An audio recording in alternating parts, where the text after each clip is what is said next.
Okay. So I will your campaign is going on for how many more days? Two, about Two. 48 more Okay. hours. Yeah. And let me I'll after we record this, I have some time, I'll edit it and I'll try to get it out tomorrow. No rush. If you can't get it, then that's fine. If you can, that's also helps too. But don't I feel obligated.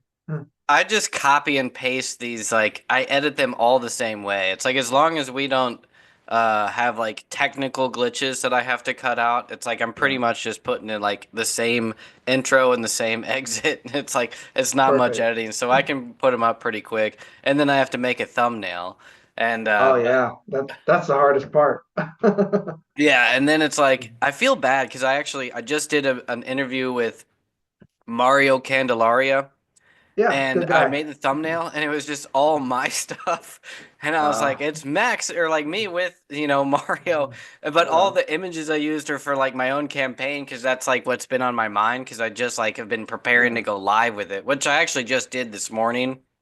yeah. Um, so like that's why I have like all these interviews lined up to because it's like you try to prepare for these things and get on other people's podcasts, but I'm just like, I have my own, like, Right. and I know I'm just reaching the same audience, but I feel like if I'm helping you guys out, eventually it works in our favor, both of our favors, to where it's just like I'm giving away your information to my audience, and hopefully your Right. audience will sort of like it'll backtrack anyway. So Yeah. let me just have you start talking. I have never actually officially interviewed you, so um, my audience has no idea who you are and or how much you've done, but you've been in this space for a long time along with me, and I've watched you go from like we've had the same publisher together, but just start me from the beginning, from when you got writing and how you got to where you're at today and what all you've done, and then we'll talk about your live campaign.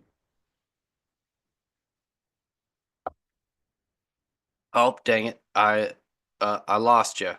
All right. We're back. We're back. Yeah, no, I jinxed it. That's what I do. But hey, no worries. It gave me It's all time. right. I used that gap to back your project. Oh man, thank you so much. It's and I actually I do want to ask like some questions. It's like you I feel like you're going on the low end with this campaign as far as like all of your tiers to back are like cheap ones. I guess is that Yeah, normal for like a floppy like to like your main thing is less than $20. yeah. Our the page count's 20 pages, and we're not doing very many uh fancy covers or a huge big name variant cover artist. So with it being an all ages project, I just wanted to make it more on the affordable side and get it into people's hands before really doing anything above and beyond and like drawing in rewards or anything like that. I'm hoping to capitalize on that. It's affordable, and people should back it because of that. It's removes that it's a $20 book concern from some backers that might find that hindering. No, yeah, for sure. Yeah, that's what I feel is like Mhm. my big downside is like, yeah, with mine, there is no kind of, it's not really affordable for anybody. So it's like your cheapest thing to do is sort of $15, whereas yours, and I like that to where it's like, uh, all ages is what I want to do next because anytime I'm at Mm, conventions, I never have anything for the kids. And like there's a ton of people yeah, that are like basically there looking for stuff for their kids or grandkids. Um, right, we think we're going after our audience, but when it comes to a lot of these conventions I go to, it's like really only a third is people like me. Another third mm, are cosplayers, and then another third are basically people that are there because they know their kids are into comic yeah, books or their kids are into this kind of thing, and they're looking for big gifts for their 13-year-old son or their grandson or right, whatever. And I never have anything for them. And it's like if I had an all ages book and a plushie, like, and Yes. some kind of, and then my own stuff. I would just cover all the ground and have something for everybody. Um, Yeah. so you're getting there. Yeah, fill me in on Well, your career.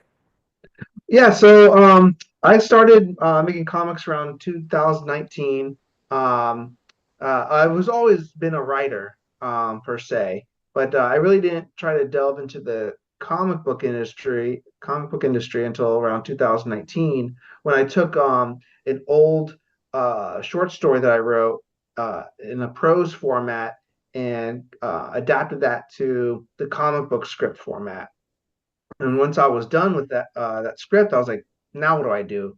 And then I researched how to actually produce the comic book. You know, hire an artist, a colorist, a letterer, get a printer, and then one day I had that comic book at my front door in boxes, and then I was like, what do I do with it now? And thankfully, I had comic book stores in my neighborhood that supported indie comics, and I've talked with other creators in person and online, learned how crowdfunding worked, how pitching to publishers worked.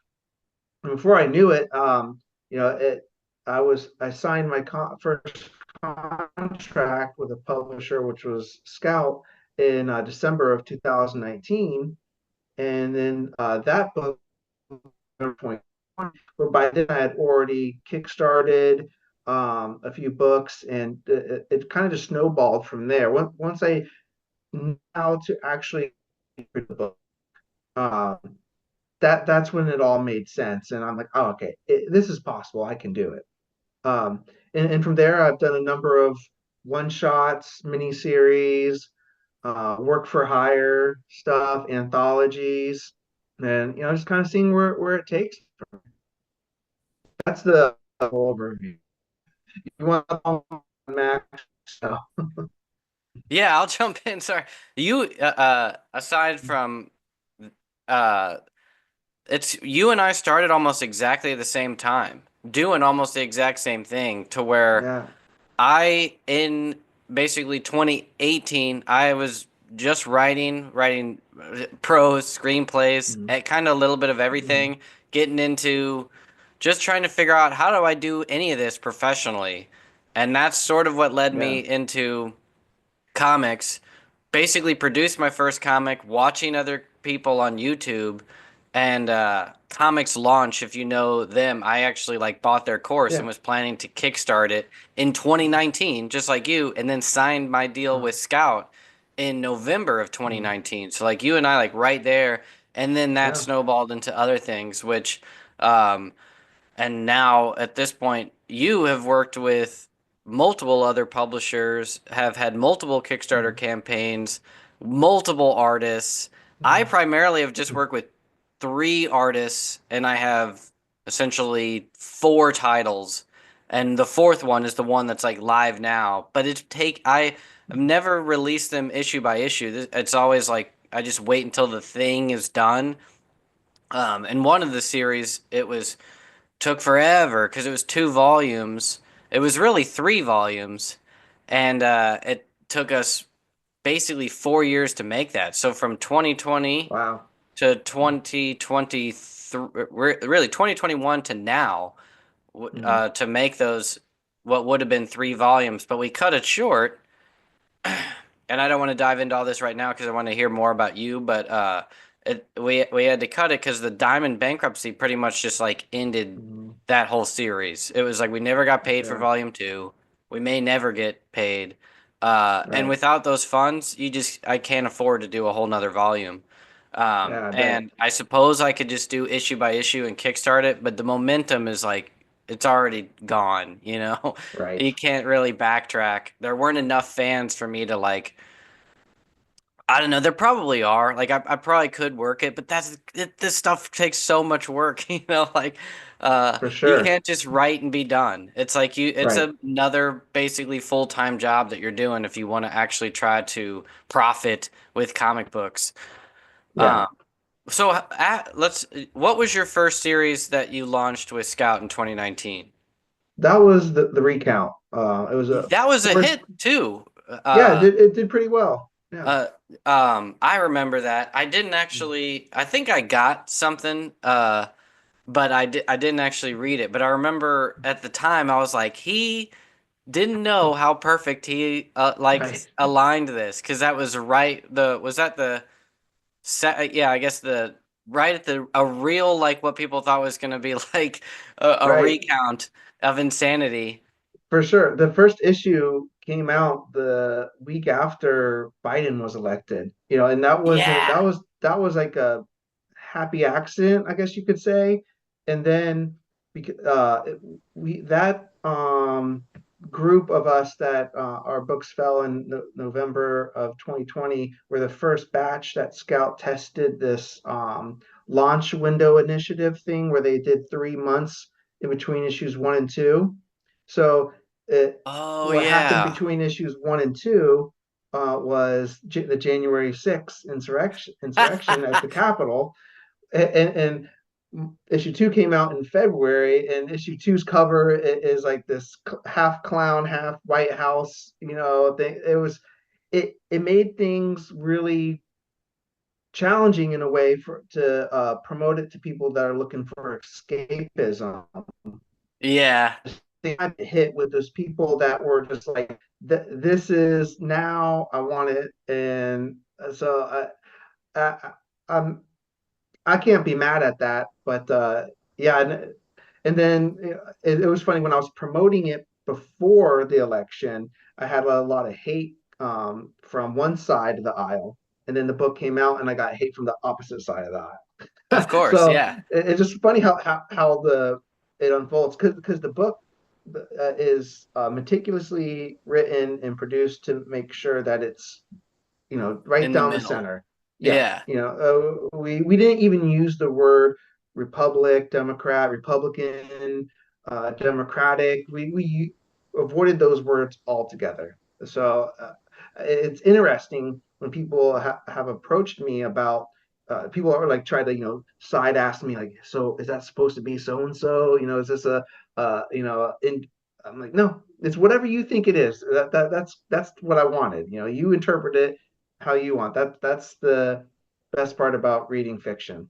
That's where it's funny that those that are actual true consumers and readers of stories and Mhm. not creators don't know that you wrote that story probably 2 years prior to them ever seeing Yep. it in stores. Like there's Right. no way you could have ever predicted that it was going to turn out the way it did and have that kind No of way. timing.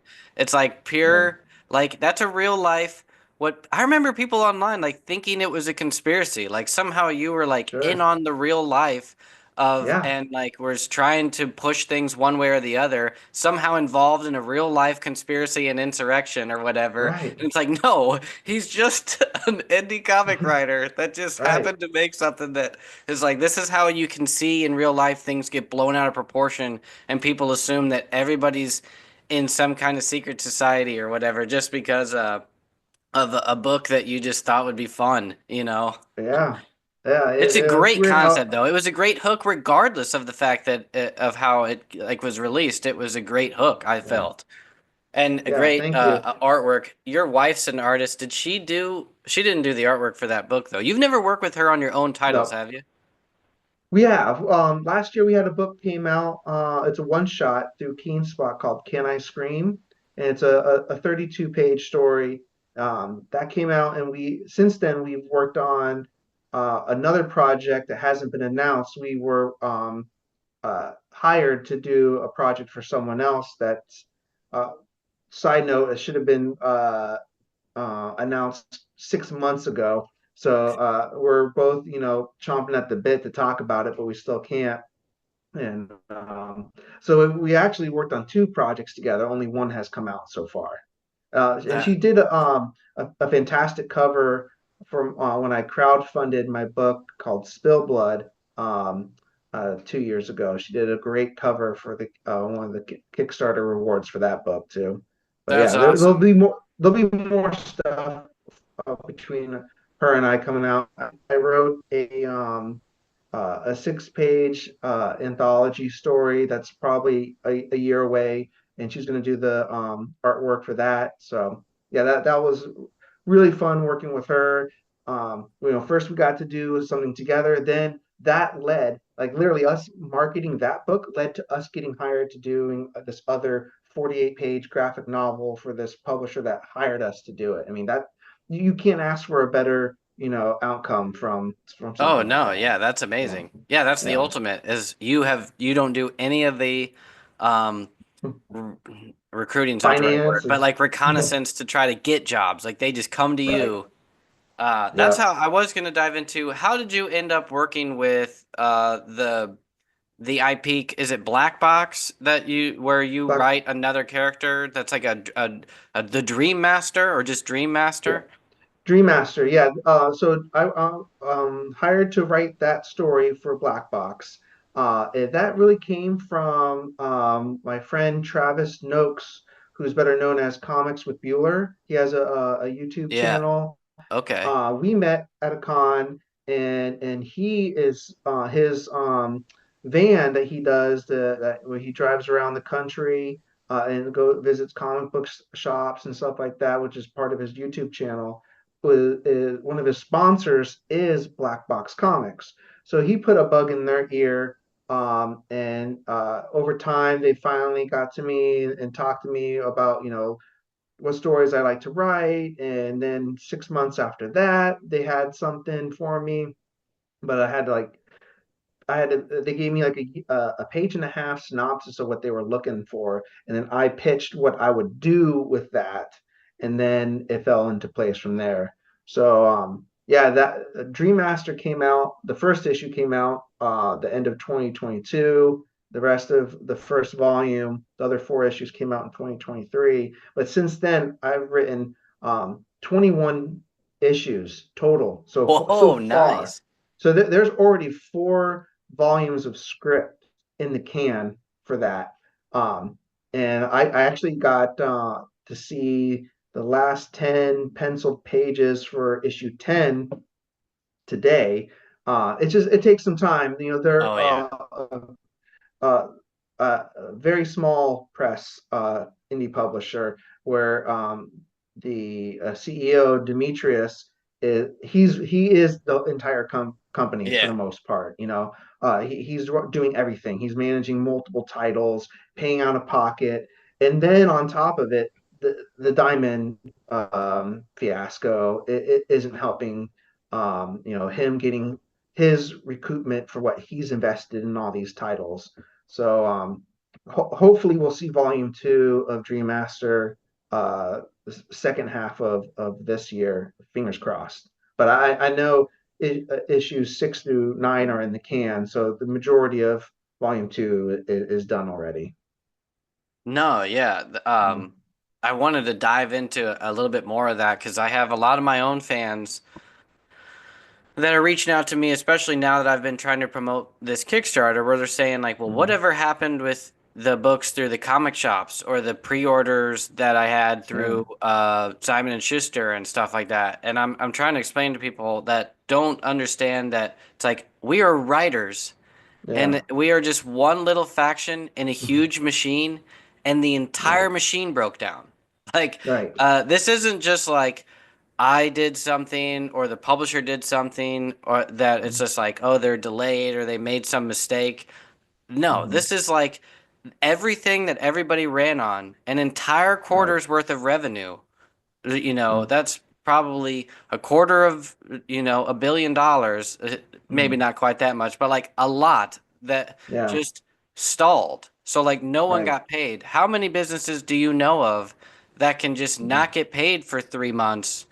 Um, right, and then not even potentially like, and then as everything else stalls, it's mm-hmm, like there's going to be more things to crumble. Like that was just, one part of the domino of things that are falling and failing. It's like if I didn't get paid, I can't release the thing that was supposed to release last quarter, this quarter and so everything's just delayed and you make less money if anything at all. And so it's just like I don't know where we're at with that, and no one really does because it's a huge upset. The main distributor that we've had for years, um, it is basically non-existent or at least not paying people. right. So what would you do in that situation? Yeah, it's a the industry allowed a single source of failure. A lot of Yeah, people want to point to Diamond and say that they're to blame. They have their own faults, but the royal we, allowed that to happen for so many great years. point. Yeah, And that's the problem right there. Sure, there's other there's Lunar and Penguin, but we never allowed those companies to become on par with Diamond, and what happened. So the people that are doing okay are the ones that are had already built or multiple streams through different channels like crowdfunding. Um, the comic book shops, a lot of them had already sworn off of Diamond. I can't remember which book it was I was promoting, but I was cold calling shops in all over the country, and a few of them said, "Is it going to be through Lunar? Because we don't work with Diamond at all anymore." I was like, "Oh, that's really interesting, and probably pretty smart of you too." Um, and so those shops are doing okay. Their clientele aren't affected. If they're getting their books that had already been used to not getting their books through Diamond. And then the shops that had already embraced crowdfunding that are taking chances on like the retailer reward tiers and Kickstarter campaigns and other crowdfunding platforms. Just one example of can may have been affected at all. And we talk to creators, of course, there one or two publishers that are I'm pending royalties from, but I'm not going to kick down their doors because I actually there's full transparency in this situation where I know that there's actual public documentation that they're owed money, so I'm not going to breathe down their neck for that money. Hopefully, they have uh, you know a certain amount of cash on hand for things like this, but the way I know how some businesses in general run, especially small businesses, they usually don't have a 20% cash backup. yeah. Not when you're real small press, like you said. When Yeah. it's most of these small press publishers are one or two guys running Hmm. everything, and then the rest is kind of like freelance work by us creators. I Yeah.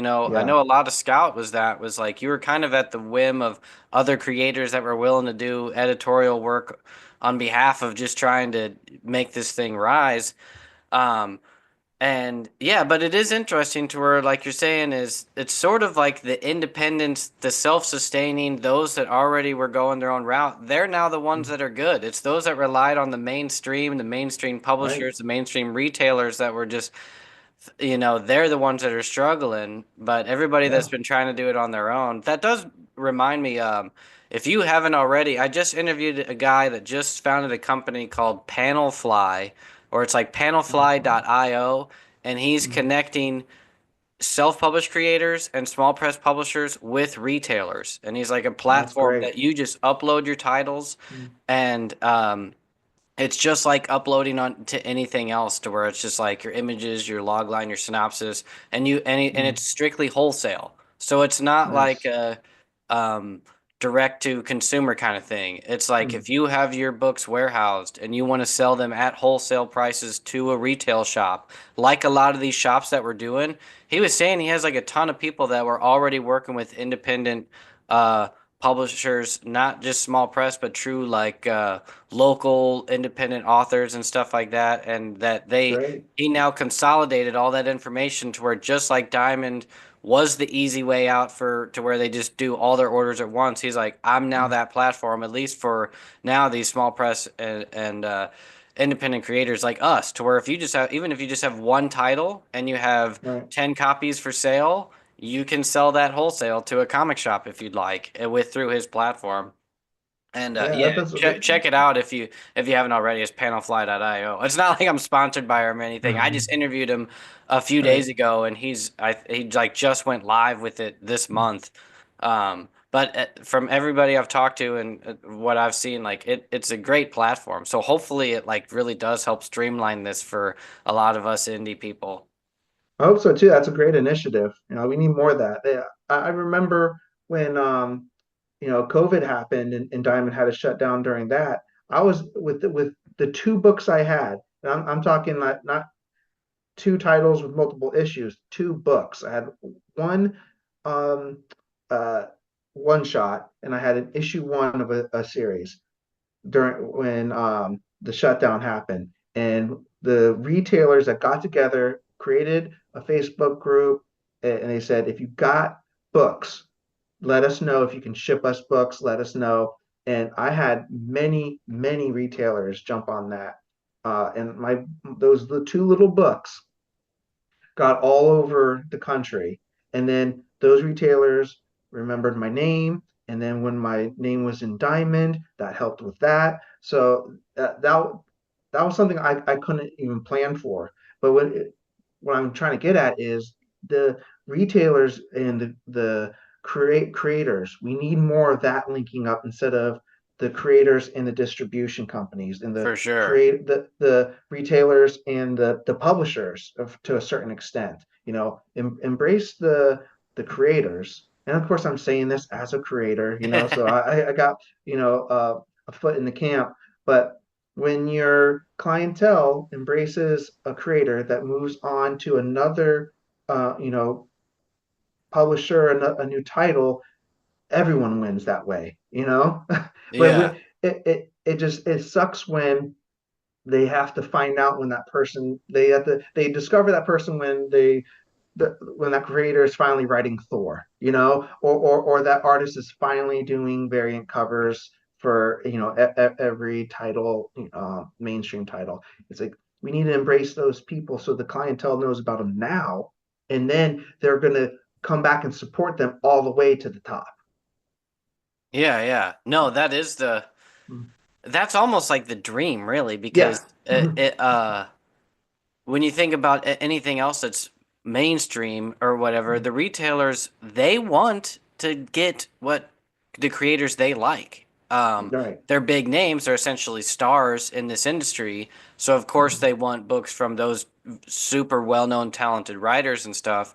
But they are so deep in the game of they read Right. everything that comes out from everybody that they equally care about the low level guys Right. just as much as some of the big names because they care about good writing and they're the Yeah. best ones to spot like what's actually good that their audience their customers care about.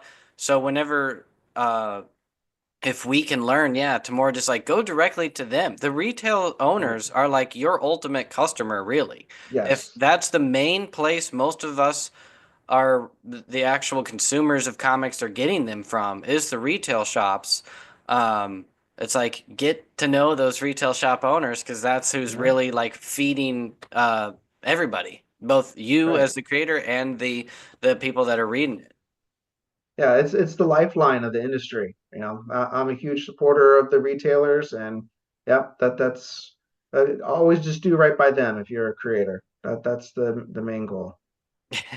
Yeah, if you can do right by them, Yeah, and do right by yourself, you've accomplished 80% of yes, everything you need to do. Because if right, that's the other thing is like don't sell out your own self for what you think might be a big deal. Um, for sure. but that's where I'm always like the one like main stressor in this is like if I feel like I'm doing something as a writer, basically, if I'm doing something that's not what I think is cool, if I start to write Yeah. something that I think is like, well, I'm going to change it because of the way things are, my partner and I, that's where it looks out like you have a wife as your partner. I don't have like Mm. a love relationship, but at least like a long-standing writing partner Yeah, that like he'll just bounce things at me and be like, no, like yeah, just stick to the stuff that we like you don't need to try to right. appease anybody. um, don't sell out just because you think something's trending. And it's proven Yeah, over and over again that that's true. Like what really breaks out is yeah, the stuff that's just generally good. That the passion project of the creator. Anything that's like Right. written for what we think is like what the audience wants always ends up being just like commercial crap that Right. everybody reads and sees through. Yeah. Uh, Because it just gets lost in the sauce because there's carbon copies of all that, but when you do something that's just the readers can tell when something's organic and when it's forced. And you obviously want the former. oh yeah. Yeah. Well, we can wrap up. I want you to just once again, I don't think I ever we ever even said the name of the book that you have out now. And what are some other titles that people can get from you? And do you have a website and all that? We'll just shout out everything you got. Cool. So right now for the next uh, few more hours, I'll say when this comes out, is Atticus in the Magical Pillow Fort #1. It's an all ages story. I like to elevator pitch it as Alice in Wonderland meets Candyland. And it's about this young boy named Atticus that on a rainy day builds a pillow fort in his living room. When he crawls inside of it, he's magically taken place to another land of imagination, and he has to complete a scavenger hunt that was given to him by his grandmother before he can come back. So that's all. That ends on April 24th. And we have a lot of cool rewards, including a full coloring book edition, fully lettered black and white edition of the comic book too that you can color in, and I think that's really neat. And we were talking about, it's very affordable priced reward tiers, even if you want just the digital. And my website is jonathanhedrickcomics.com. Uh, I have links on my website to where you can buy all my comic books that are available from the publishers. So there's a drop down box there in the upper right hand corner. So if you want to buy Dream Master, if you can't get it at your local comic book, but we talked. There's links on my. Hey, yeah, no worries. You were almost through it. I think I just missed like the last little bit. Shit. Everything's on your website. It's in the corner to get all your past stuff. Yeah, I think you had like a few yeah, more titles that you went through.